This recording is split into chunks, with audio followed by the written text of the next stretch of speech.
মোহিনী একাদশীর মাহাত্ম্য। কুর্মপুরাণে বৈশাখ শুক্লপক্ষের মোহিনী একাদশীর ব্রত মাহাত্ম্য বর্ণনা করা হয়েছে। মহারাজ যুধিষ্ঠির বললেন, হে জনার্দন, বৈশাখ শুক্লপক্ষে একাদশী কী নাম, কী ফল, কী বিধি, এই সকল কথা আমার নিকট বর্ণনা করুন। উত্তরে ভগবান শ্রীকৃষ্ণ বললেন, হে ধর্মপুত্র, আপনি আমাকে যে প্রশ্ন করেছেন, পূর্বে শ্রীরামচন্দ্র বশিষ্ঠের কাছে এই একই প্রশ্ন করেছিলেন। তিনি জিজ্ঞাসা করেছিলেন, হে মুনিবর, আমি জনকনন্দিনী সীতার বিরহজনিত কারণে বহু দুঃখ পাচ্ছি, তাই একটি উত্তম ব্রতের কথা আমাকে বলুন, যার দ্বারা সর্বপাপ ক্ষয় ও সর্বদুঃখ বিনষ্ট হয়। এই কথা শুনে বশিষ্ঠদেব বললেন, হে রামচন্দ্র, তুমি উত্তম প্রশ্ন করেছ। যদিও তোমার নাম গ্রহণেই মানুষ পবিত্র হয়ে থাকে, তবুও লোকের মঙ্গলের জন্য তোমার কাছে সর্বশ্রেষ্ঠ ও পরম পবিত্র একটি ব্রতের কথা বলছি। বৈশাখ মাসের শুক্লপক্ষে একাদশী মোহিনী নামে প্রসিদ্ধা। এই ব্রত প্রভাবে মানুষের সকল পাপ, দুঃখ ও মোহজাল অচিরেই বিনষ্ট হয়। তাই মানুষের উচিত সকল পাপ ক্ষয়কারী ও সর্বদুঃখ বিনাশী এই একাদশীর ব্রত পালন করা। একাগ্রচিত্তে তার মহিমা তুমি শ্রবণ করো। এই কথা শ্রবণ মাত্রই সমস্ত পাপ বিনষ্ট হয়।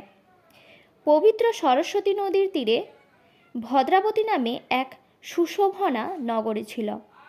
চন্দ্রবংশজাত ধৃতিমান নামে এক রাজা সেখানে রাজত্ব করতেন। সেই নগরীতে ধনপাল নামে এক বৈশ্য বাস করতেন। তিনি ছিলেন পূর্ণ কর্ম ও সমৃদ্ধশালী ব্যক্তি।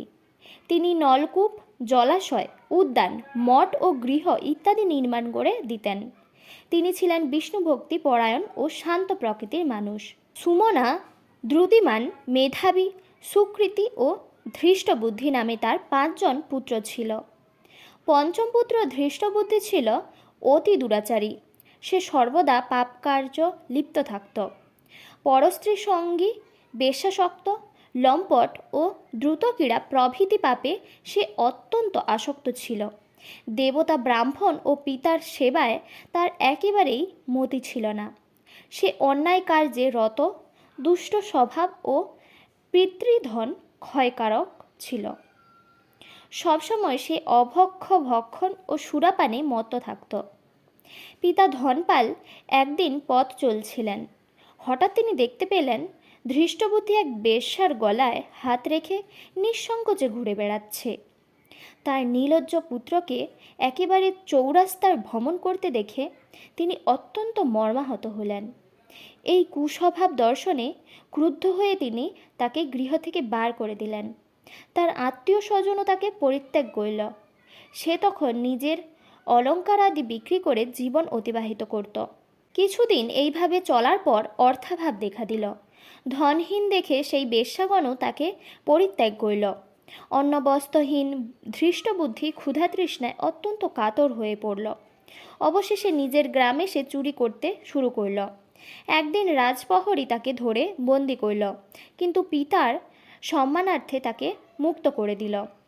এভাবে বার কয়েক সে ধরা পড়ল ও ছাড়া পেল, কিন্তু তবুও সে চুরি করা বন্ধ করল না। তখন রাজা তাকে কারাগারে বদ্ধ করে রাখলেন। বিচারে সে করাঘাত দণ্ড ভোগ করল। কারাভোগের পর অনন্য উপায়ে ধৃষ্টবুদ্ধি বনে প্রবেশ করল। সেখানে সে পশু পাখি বধ করে তাদের মাংস ভক্ষণ করে অতি দুঃখে পাপময় জীবনযাপন করতে লাগলো। দুষ্কর্মের ফলে কেউ কখনো সুখী হতে পারে না।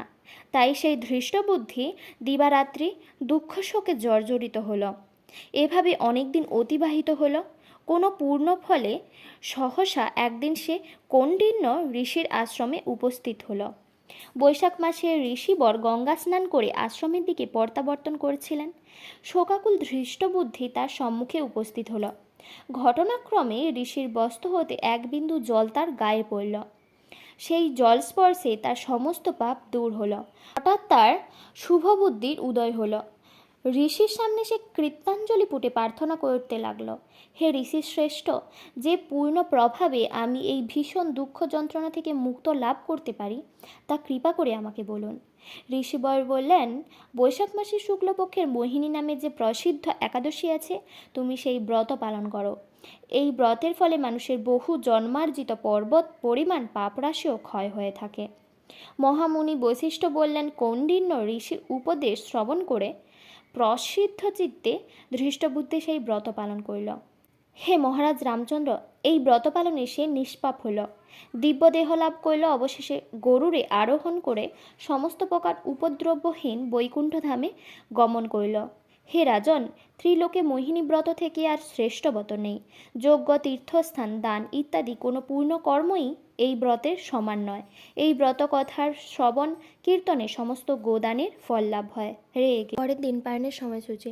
পশ্চিমবঙ্গ 5টা 6 থেকে 9টা 30, দিল্লি 5টা 43 থেকে 10টা 6, বৃন্দাবন 5টা 42 থেকে 10টা 5, উত্তরপ্রদেশ 5টা 30 থেকে 9টা 53, মুম্বাই মহারাষ্ট্র 6টা 12 থেকে 10টা 28, পুনে মহারাষ্ট্র 6টা 9 থেকে 10টা 24, নাগপুর মহারাষ্ট্র 5টা 45 থেকে 10টা 2, চেন্নাই তামিলনাড়ু 5টা 49 থেকে 10টা, ভুবনেশ্বর উড়িষ্যা 5টা 19 থেকে 9টা 35, ঝাড়খণ্ড 5টা 16 থেকে 9টা 35, বিহার 5টা 12 থেকে 9টা 34, ছত্তিশগড় 5টা 33 থেকে 9টা 50, শিলং মেঘালয় 4টা 48 থেকে 9টা 9, গুয়াহাটি আসাম 4টা 48 থেকে 9টা 9, আগরতলা ত্রিপুরা 4টা 53 থেকে 9টা 12, মিজোরাম 4টা 47 থেকে 9টা 6, মণিপুর 4টা 40 থেকে 9টা 1, নাগাল্যান্ড 4টা 37 থেকে 8টা 58, অরুণাচল প্রদেশ 4টা 40 থেকে 9টা 3, বাংলাদেশ 5টা 33 থেকে 9টা 41, নেপাল 5টা 27 থেকে 9টা 49,